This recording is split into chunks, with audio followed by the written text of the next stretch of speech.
স্বর্গের মতো সুন্দর এক দেশে এক রাজা ও তার ৪ কন্যা বাস করত।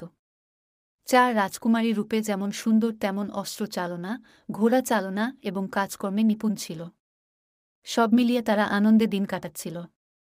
কিন্তু একদিন তাদের পার্শ্ববর্তী শক্তিশালী রাজ্য থেকে খবর আসে যে তারা ওই রাজ্যের বড় রাজকুমারীকে বিয়ে করবে। সমস্ত রাজ্যবাসী সহ সকলের শক্তিশালী রাজা সম্পর্কে সন্দেহজনক ধারণা ছিল। কেউ মনে করত ওই রাজা একজন বয়স্ক বৃদ্ধ ছিল, আবার কেউ মনে করত ওই রাজা একজন শক্তিশালী দুরাচারী রাজা ছিল। খবর পেয়ে রাজকুমারীদের বাবা ভীত হয় এবং তার রাজ্যে সেনাবাহিনীর সংখ্যা কম হওয়ায় তিনি রাজকুমারীদের নিয়ে পালিয়ে যাওয়ার সিদ্ধান্ত নেন। রাজকুমারীদের মধ্যে মেজ রাজকুমারী যুদ্ধে অত্যন্ত পারদর্শী ছিলেন। সে সেনাবাহিনীদের পরিচালনা করত। কিন্তু বাবার সিদ্ধান্তে তারা ৪ বোন তাদের বাবাকে নিয়ে সমুদ্রপথে নৌকা করে পাড়ি দিয়ে। কিন্তু রাতের বেলা ঝড় ও সমুদ্রের উয়াল তরঙ্গে তাদের নৌকা ভেঙে যায়। সবাই একে অন্যের থেকে আলাদা হয়ে যায়। বড় রাজকুমারী চোখ খুলে দেখে একজন বৃদ্ধ মহিলা তার পাশে বসে তাকে সুস্থ করার চেষ্টা করছে। তারপর থেকে সে ওই বৃদ্ধ মহিলার কুটিরে থাকে।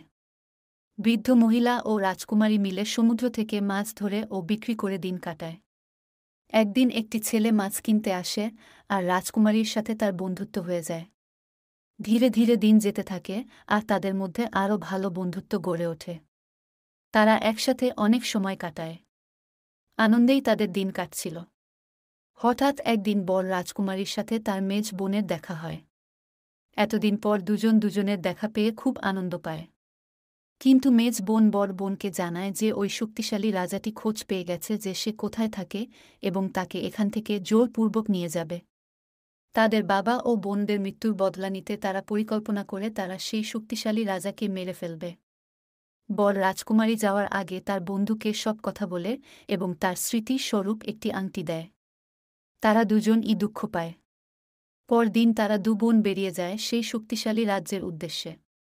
রাতের অন্ধকারে তারা সেই রাজ্যে প্রবেশ করে রাজার ঘরে প্রবেশ করে রাজাকে দেখে অবাক হয়ে যায়। কারণ সেই রাজা আর কেউ না, রাজকুমারীর বন্ধুটিই সেই দেশের রাজা ছিল।